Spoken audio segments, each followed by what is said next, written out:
Yeah, that light is bright as shit. Hello. Uh, this is Rogers. And let me stop bullshitting. Alright. My topic of tonight is about indoctrination. And indoctrination is basically you laughing? Oh, you fucked me up. Start over. Oh my gosh. Nah, fuck that. Keep rolling. Nah, Indoctrinations. What happened? What changed from then and now? What's so different? What you mean? Like, for example, schools. Growing up, remember we used to say the Pledge of Allegiance and Now we don't say one it. nation under God and all that shit. Now they're saying that being that we took that out of the schools is the reason why all these little white kids been getting slaughtered, murked, and raped and fucked, and have pity on them because we're no longer bringing up God in the schools. How do you feel about that? I feel like it's bullshit. For the simple fact that I don't think that us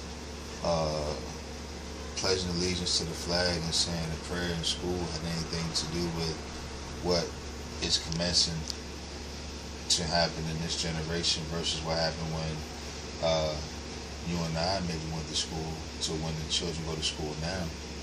I think that a lot of shit is just propaganda. Like at the time when you and I went to school, there was not as much. You had gun violence, but you had it in the neighborhood. It wasn't the thing of gun violence that you're seeing in the movies and things like that. Like I remember when the movie came out, growing up in the hood, Boys in the Hood. I'm sorry. Mm-hmm. When Boys in the Hood came out, for me growing up on the East Coast of North Carolina, you know, we was never exposed to that. You know, I seen shit growing up in South Philly, you know, at the time that I was living there, but you never really seen that type of exposure until that movie put it on the front stream. So when that movie came out, a lot of people wanted to emulate what they seen off the images in the movie. Same way when Master P came out with Bout It, and then you had people who wanted to emulate living like that as well. So I think So was it life imitating art or art imitating life? I think it was a small bit of life. I think it was a mix of both, but it was based upon once it goes from being on the small scale to the grand scale. That's the difference, because if you have a small proportion of people who see something, it's not going to make that great of an impact. But if you have a greater amount of people to see something, then it makes that much more of an impact, because it's all based upon energy. Same way that goes back to the school thing. Whoever decided to take the prayers and stuff out of school, I seen that as more so as just a way to play divide and conquer, because you had something that united people on one common front. Now once you took that out of the school, then it set it up entirely different. You feel me? Because now you gave people a different direction. Everyone wanted to form their own ideology. Everyone was now coming together for a common bond when we all stood together. I pledge allegiance to the flag, United States of America, for which it stands, one nation, indivisible, under God, and all that bullshit, and liberty and justice for all. I remember doing that shit when I went to Francis Scott Key School in Philadelphia. Mm-hmm. You know what I mean? But it's like when you take that out of the school system, now everyone has their own identity, everyone chooses to be original, and everyone starts to formulate their own type of cliques based upon what they choose to believe in. Then you start having people who will drift off among themselves doing different things together. You know, it's like I got to click over here, we got to click over here, and no one comes together anymore.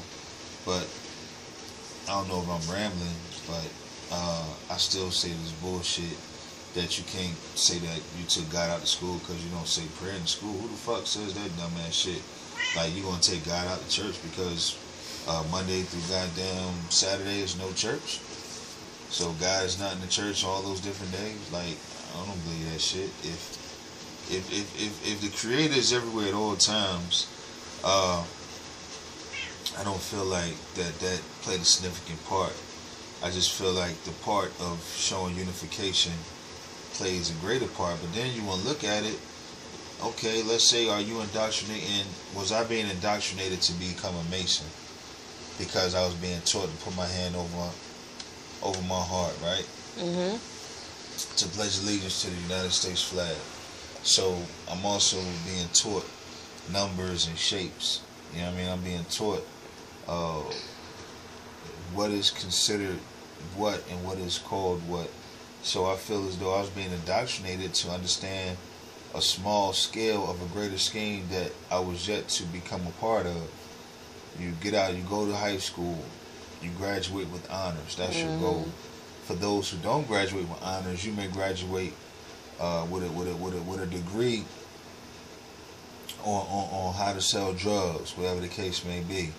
You know what I mean? So it's all an indoctrination process, just based upon how you look at it. You go to college, you join a fraternity. You go to the hood, you join a fraternity.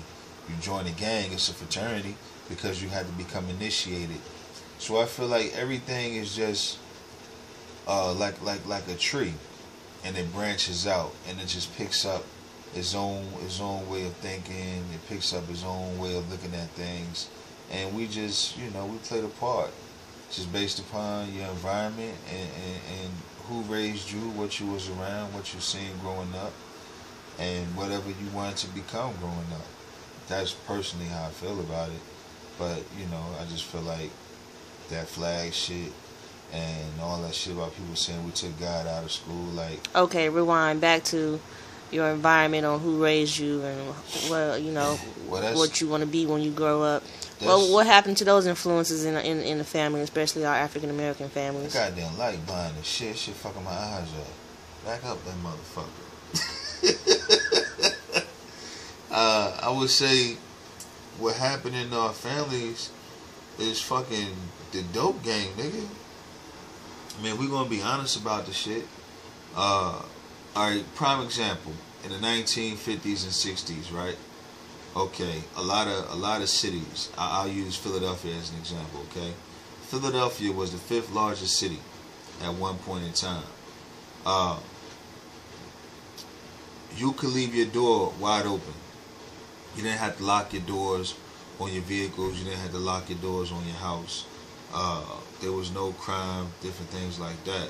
So once the crack epidemic hit, it switched up the entire frame of everything, because now you had these parents who got addicted to, whether they were addicted to the dope, or whether they got addicted to the lifestyle of selling the dope, or whether they got addicted to being groupies.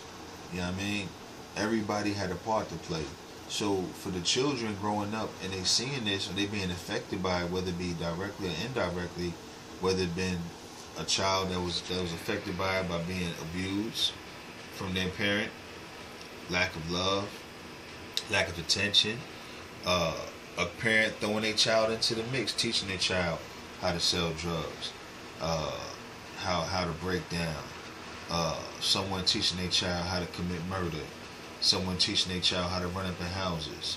So whatever the case may be, a mother tricking her daughter out, for money to get high. So, like I said, whatever the case may be, this is the effect that the generation felt up under the crack epidemic generation. So once that wasn't no longer a family setting environment there, then it became a chaotic environment about survival. Then it became about survival of the fittest. And then it went from, okay, let me go to school and learn, to nigga, fuck school. I can go out here and make this motherfucking money on the block. Why the fuck am I gonna go to school for? I'm bored with school. I ain't learning shit. I need money. So that's the mind state that we picked up on. Now for that generation, for the generation that came up after that generation, look at them now. You know what I mean? It's like, what did people think was going to happen? Because once you commence that ball to rolling, that ball started off, real small.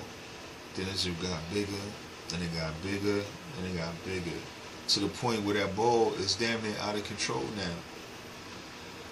And that brings me to the point of when you said what happened to our families. You know what I mean? They got fucking destroyed. You know, now the families are trying to rebuild now, but it's like you're rebuilding under an illusion, like a fake ideology. Like, you can be a part of this family if you tell me that you're willing to become a Mason, or that you're willing to become a Christian, or that you're willing to become a Muslim, you know, so on and so forth. So it's like, as long as you're willing to do these things, then I will make you a part of my family, and I will give you the love that you were lacking. I will give you a sense of purpose, a sense of pride.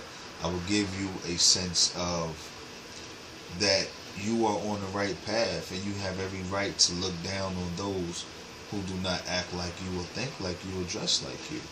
That's, you know, what I see in my opinion. Well, all right then. Do you have anything else you want to talk about? Ask away. Oh, we have to cut this short. You know, YouTube. They only give you a 10-minute limit. Oh, that's it? Yeah. Man, YouTube on some other shit.